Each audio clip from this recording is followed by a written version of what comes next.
Ada sebaik-baik kuah adalah cuka, sebaik-baik kuah adalah cuka. Itu adalah makanan yang disukai oleh Rasulullah SAW. Akan tetapi cuka apa yang dimaksud? Ya. Jadi janganlah pula engkau makan di piring dari sebelah atasnya atau dari tengah makanan, nggak boleh ya. Jadi kita makannya itu dari sisi bawah dulu atau sisi samping dulu, jangan langsung diaduk-aduk. Kenapa? Yang dikhawatirkan nanti ketika kita kenyang, ya, jadinya itu sisa-sisanya masih bagus gitu. Ketika kita hendak dikasih ke orang itu masih sisa bagus, belum diacak-acak. Jadi seperti itu ya.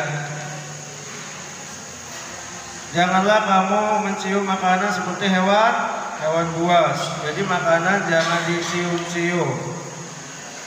Orang-orang yang menghindari, nih dalam hadis Iwan sini ada yang suka makan biawak. Biawak ada. Ini dalam hadis orang-orang yang menghidangkan biawak panggang kepada Rasulullah SAW, lalu beliau mengulurkan tangannya kepadanya. Ya, maka orang-orang berkata, ia adalah biawak. Ya Rasulullah, kemudian beliau mengangkat tangannya.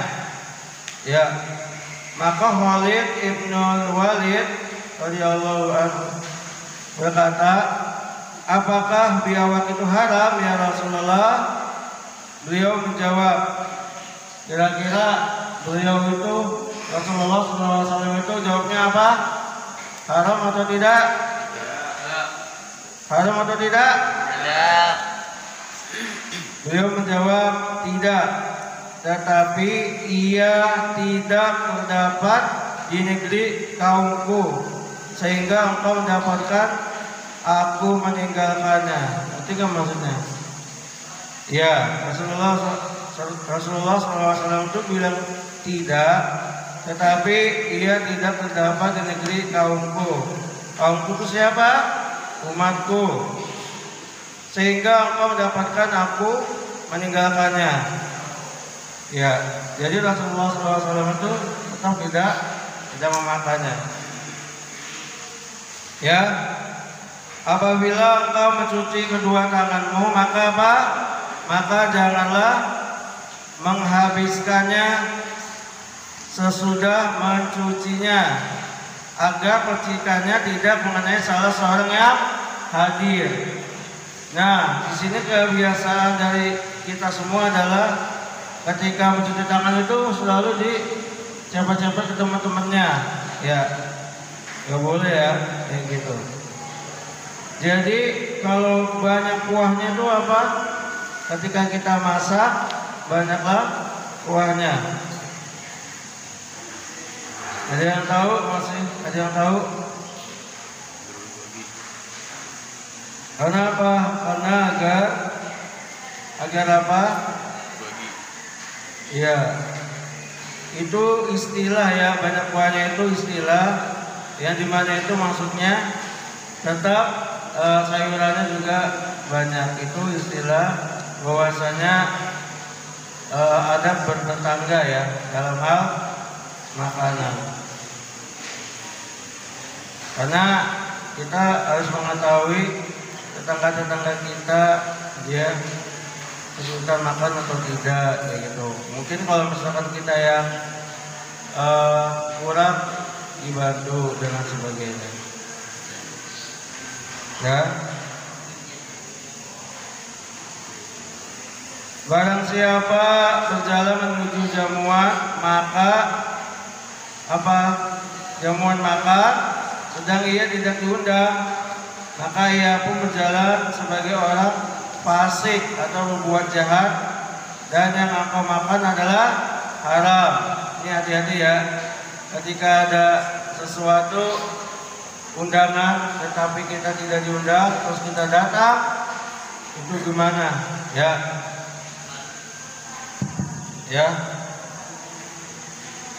itu jadi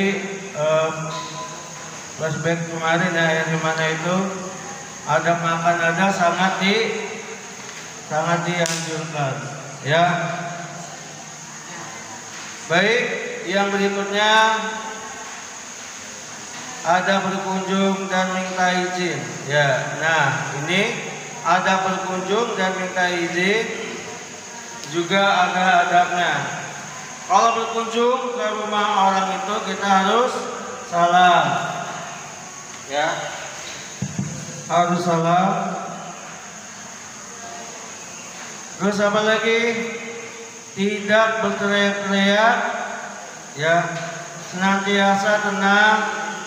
Dan apa dalam konteksnya ini, kalau kita berkunjung dan minta izin itu maksudnya apa? Ketika ada sanak saudara yang sedang sakit,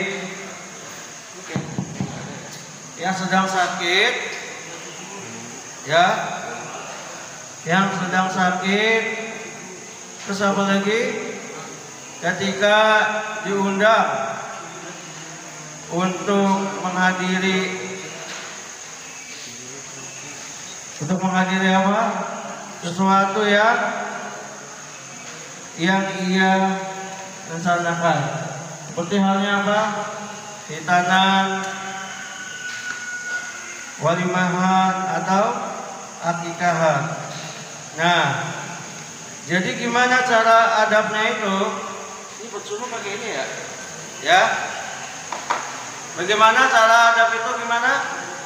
Ya, yang pertama ketika menjenguk orang sakit itu tidak terbahak-bahak kita ya. Misalkan ya sakit nggak bisa main, terbahak-bahak, cerita-cerita dan sebagainya.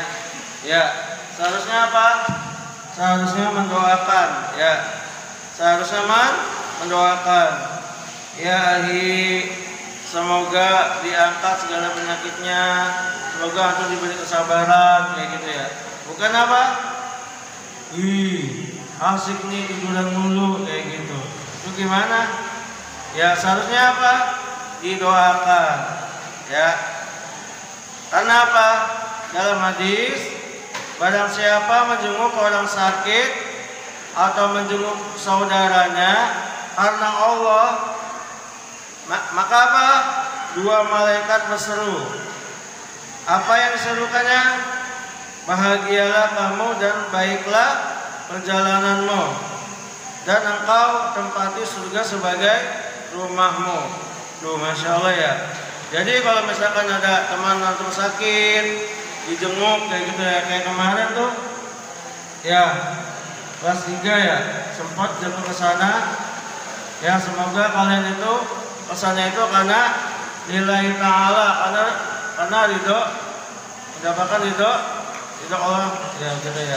Bukan karena apa? Bukan karena tidak mau belajar ya Royes ya. Mana Jaki? Jaga ya. Jadi kayak gitu, ketika antum jenguk teman antum kemarin, nah setelah antum jenguk, gak lama kemudian teman antum tuh sehat, karena itu doa dari kalian yang jenguk kayak gitu ya. Rizik mana? Ada? Ya rizik ya. Jadi kayak gitu. Nah, jadi seperti itu ya. Ya, ingat ketika kita segala sesuatunya itu karena Allah, insya Allah itu kita mendapatkan apa? Keberkahan di dalamnya. Dan yang kita inginkan adalah ketika kelak di akhir nanti ya kita mendapat naungan dari Allah Subhanahu wa Ta'ala kayak gitu ya. Bukan karena yaudah saya aja ke sana biar saya nggak belajar ya, kayak gitu ya. Yang penting niat kita ke sana untuk apa kayak gitu ya. Biasanya kalau yang sakit itu di apa namanya, dijenguk itu maka apa? Menjadi imun tersendiri yang dimana nanti badan itu menjadi sehat kembali. Ya, karena manfaat menjenguk temannya itu seperti itu ya, atau bersilaturahmi. Ya. Jadi apa? Jadi engkau harus memelihara adab-adab kunjungan. Nah, misalkan kemarin ketika kita udah sampai di sana, jangan langsung nyelonong masuk. Yaitu apa? Adab kunjungan yang pertama apa? Yaitu menjaga adab kita. Yang pertama, salam. Assalamualaikum. Nah, ketika ada pihak rumahnya keluar, sebelum dipersilakan masuk, kita jangan masuk. Nah, setelah kita sudah masuk, sebelum kita duduk, jangan duduk. Misalkan ya silakan duduk. Nah, di situ ada disuguhkan makanan. Ketika ada makanan, jangan langsung dibawa semua dan sebagainya. Tetapi apa? Ya, sebelum apa? Sebelum yang punya rumah itu mempersilakan untuk dimakan. Ya, kayak gitu ya. Jangan, ada makanan nih, langsung dimakan. Gitu. Dia lupa gitu. Temannya itu tidak ditanyakan bagaimana kabarnya, kayak gitu.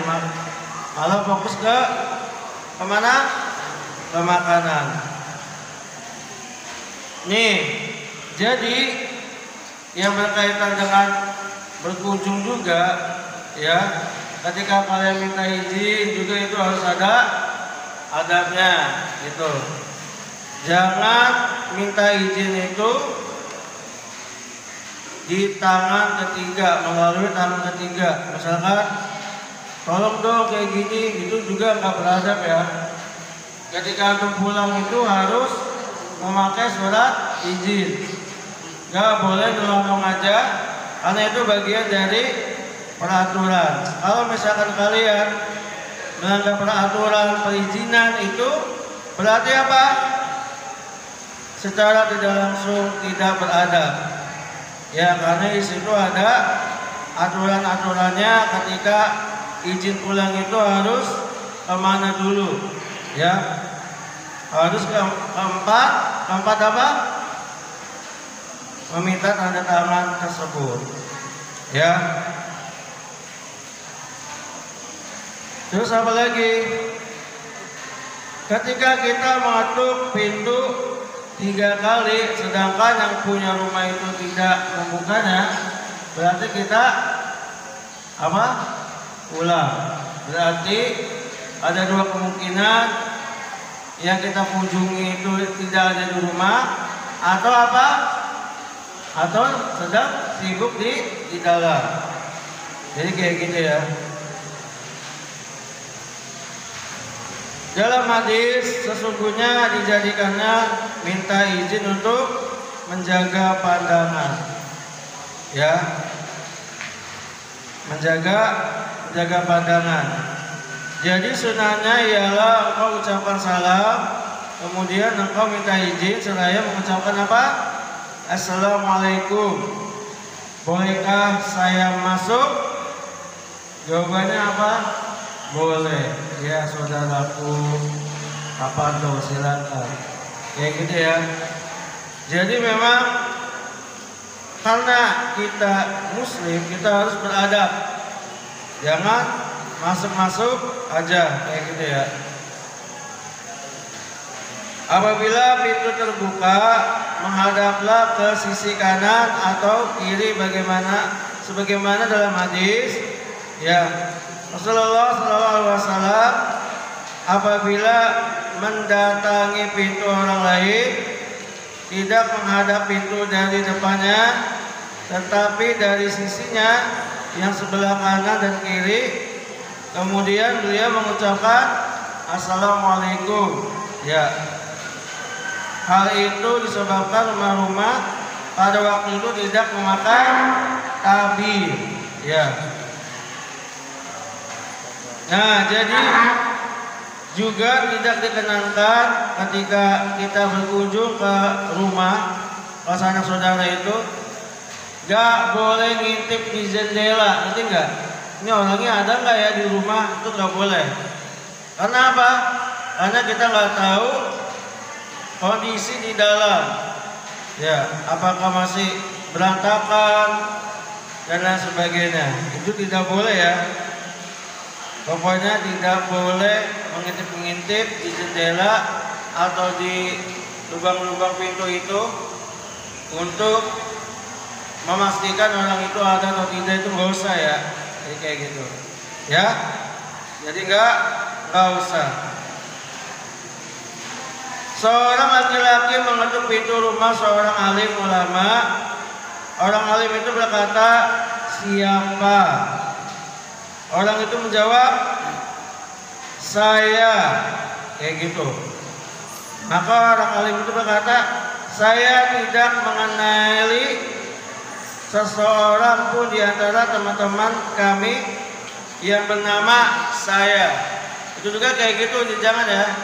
Makanya kalian kan ketika ke rumah juga ya, misalkan diketok-ketok, pasti anak tuh bilang itu siapa gitu kan. Karena kan santri itu suaranya kadang-kadang sama ya, anak nggak, kalau lagi kayak gitu kan apa bising dan sebagainya, ini siapa kayak gitu. Antum tuh jangan jawabnya saya. Kalau saya tuh kita bingung yang di rumah ini siapa, saya tuh siapa kayak gitu ya. Seharusnya apa? Saya Gipo gitu, saya rapi gitu, seharusnya jelas gitu ya. Karena apa? Karena ada maksud apa? Kedatangan itu untuk apa? Untuk bertamu dan orang itu sudah dikenal. Biasanya kalau orang tidak dikenal itu dia tidak menyebutkan namanya. Ya seperti halnya apa? Kalau misalkan paket gimana? Siapa? Paket. Nah, berarti kalau paket itu ketahuan ya, ada yang mengantarkan paket kayak gitu. Jangan membiasakan seperti itu ya. Jangan membiasakan berbohong ketika hal sesuatu, itu nggak boleh, nggak baik. Seperti halnya apa?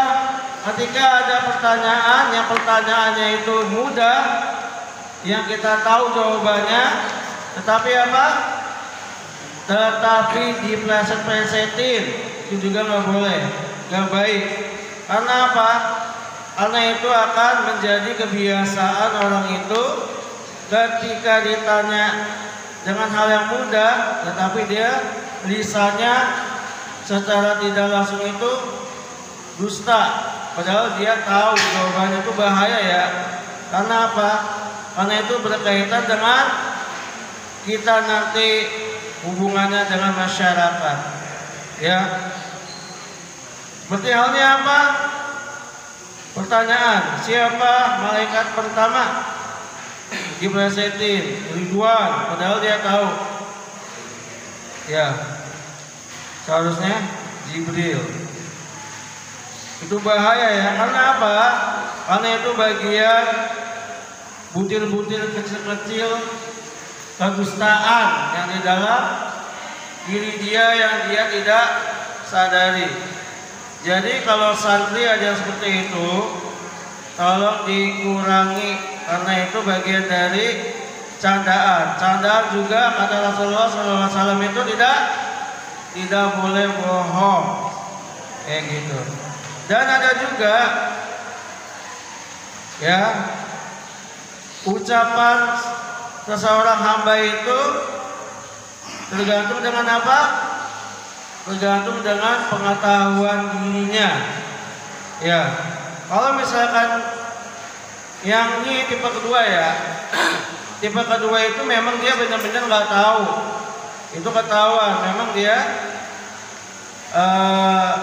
pembelajarannya itu maklumatnya belum dapat.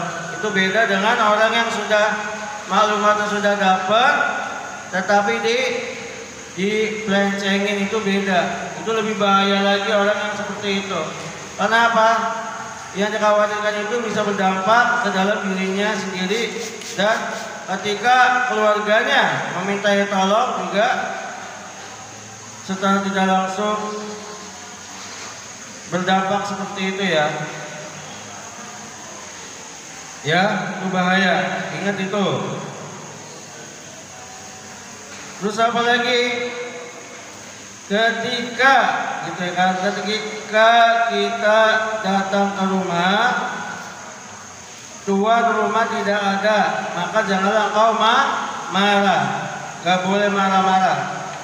Ya, jadi kalau misalkan kalian mau berkunjung, dipastikan dulu ya yang kita kunjungi itu dia ada atau tidak ya di rumah. Dengan apa? Dengan memberikan kabar. Assalamualaikum ya ahi, kami dan keluarga akan menjenguk antum di rumah, apakah ada di rumah? Itu ketika dijawab itu ada, berarti kita langsung. Tetapi kalau misalkan tidak dijawab, bagaimana sikap kita? Nunggu dijawab dulu, kayak gitu ya. Kenapa? Ketika kita sudah sampai di sana, ya apa yang kita kunjungi itu ada, kayak gitu ya. Tidak boleh seseorang membuka kamar orang lain. Ketika antum bertamu, ya tidak boleh masuk ke kamar orang lain, itu nggak boleh. Kecuali apa? Kecuali dengan izin yang punyanya. Walaupun orang yang terdekat kepadanya seperti ayah ibunya, itu juga nggak boleh. Dalam hadis, seorang laki-laki bertanya kepada Nabi Shallallahu Alaihi Wasallam, apakah aku harus minta izin untuk masuk ke kamar ibuku? Ya, ini padahal ibunya ya. Nabi Shallallahu Alaihi Wasallam menjawab, ya. Orang itu berkata, aku tinggal bersamanya di rumah. Nabi Shallallahu Alaihi Wasallam berkata, mintalah izin kepadanya.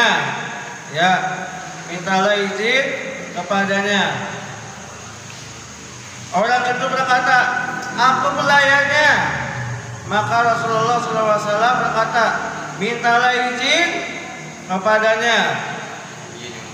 Apakah engkau suka melihat ibumu dalam keadaan telanjang? Kayak gitu ya. Orang itu menjawab, tidak. Nabi SAW berkata, kalau begitu mintalah izin kepadanya. Ya, jadi seperti itu ya santri ya. Kalau di sini aspeknya itu kalian jangan sekali-kali masuk ke kamar muslim, nggak boleh tanpa seizinnya. Kalau ini mah boro-boro minta seizinnya langsung selonong, teriak-teriak dan sebagainya, itu nggak boleh. Karena apa?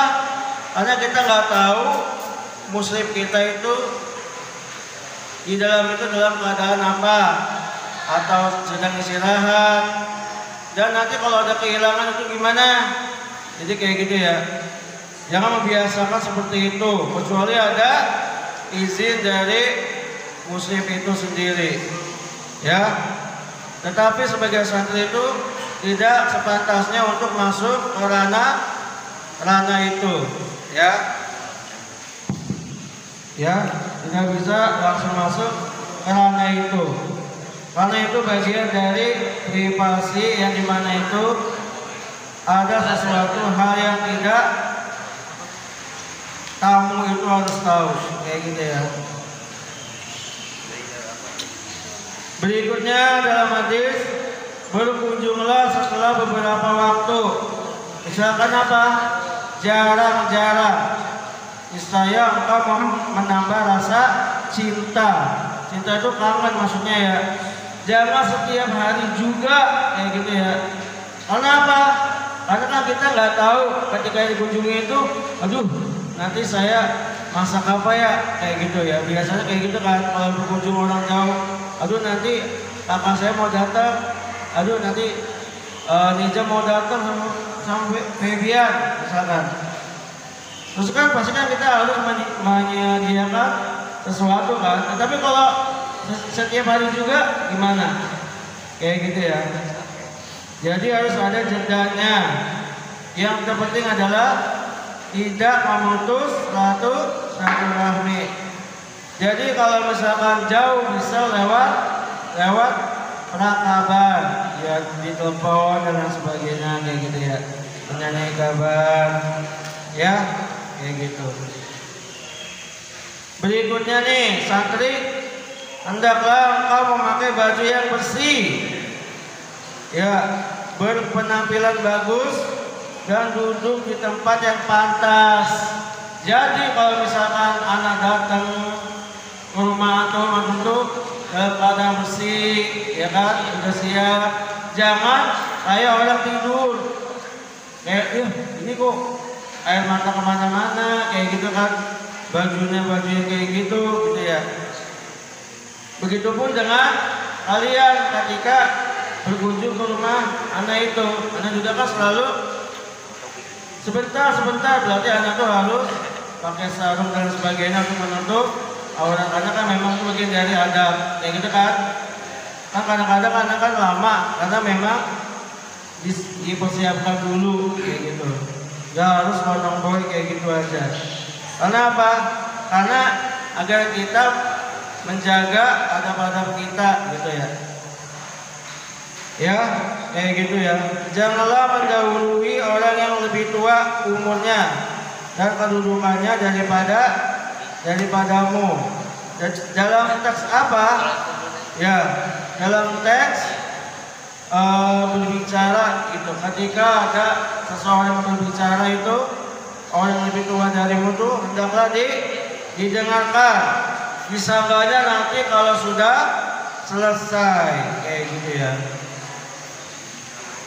Janganlah mempermainkan apa-apa yang dapat di ruang tamu, seperti apa? Buku-buku, surat-surat, pas bunga, digeser-geser dan sebagainya gitu ya. Gak usah kepo. Misalkan kita datang ke rumah Yubi, nah itu ada foto-foto siapa dipegang-pegang, gak boleh juga.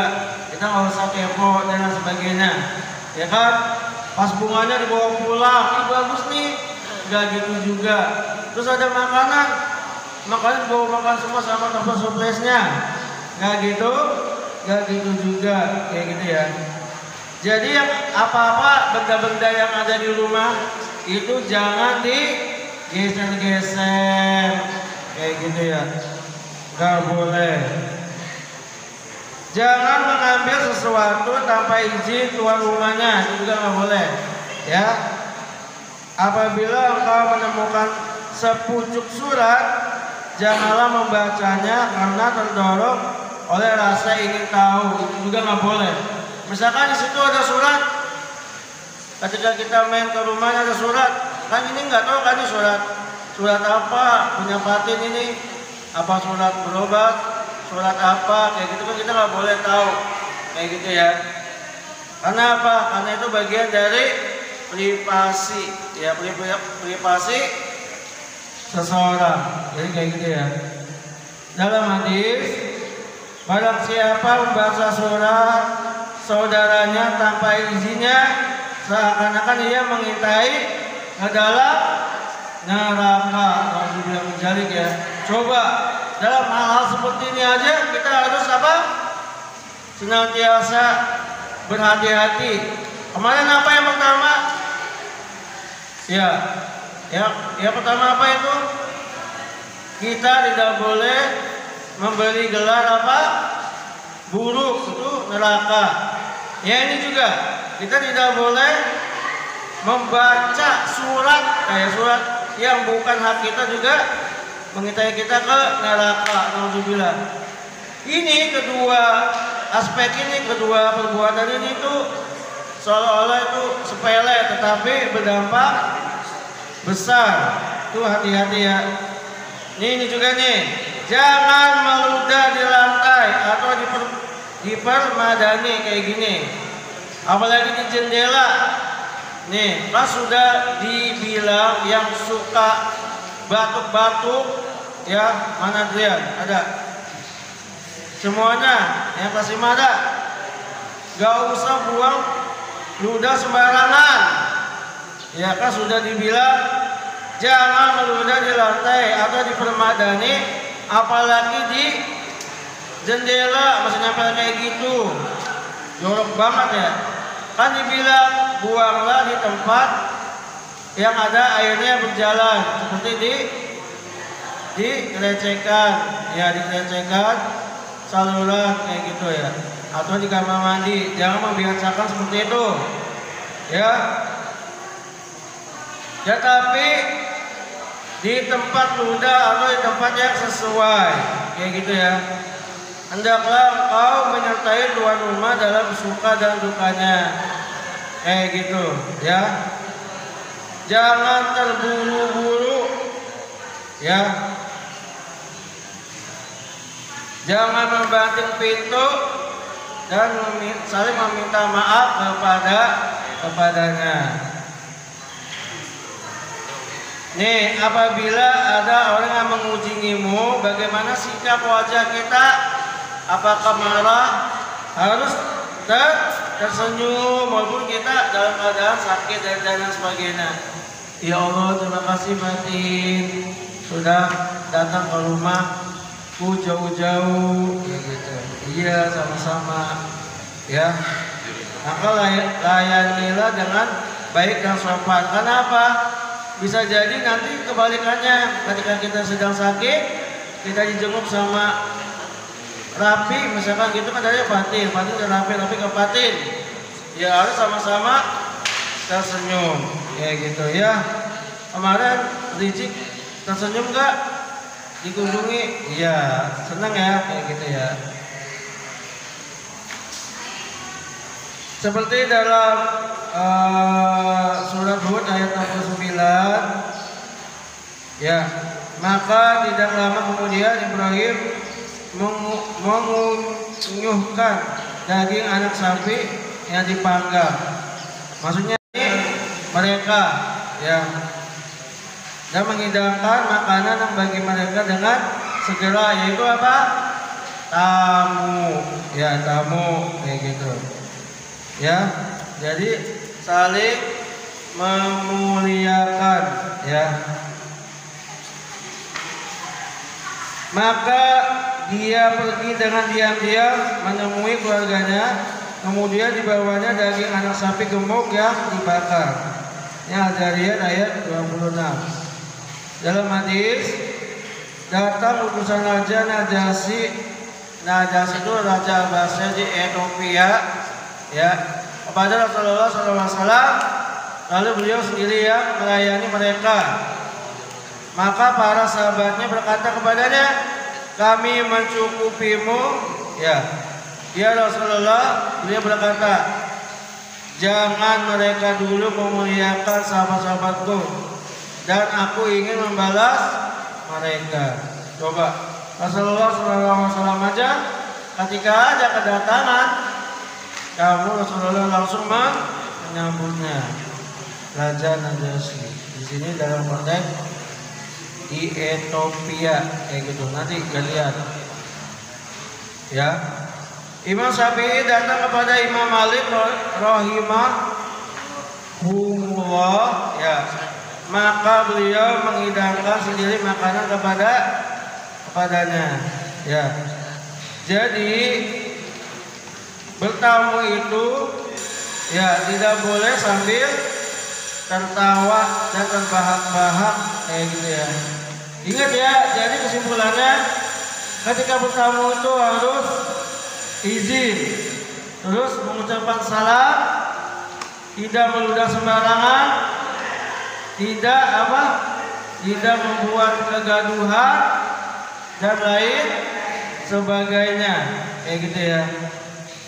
Jadi itulah adab bertamu, ya, dimana kalian itu harus senantiasa selalu diingatkan terus, karena memang sering lupa, belum juga pada tidur, ya. Nanti juga harus diingatkan lagi ya teman-teman, ya, kayak gitu ya. Bagi teman-teman yang suka tidur saat belajar. Ya, baik. Mungkin itu saja yang dapat disampaikan pada kesempatan pagi hari ini. Semoga apa-apa yang telah dipaparkan menjadi ibrah kita buat kita semua, ya. Baik. Subhanakallahumma wa bihamdika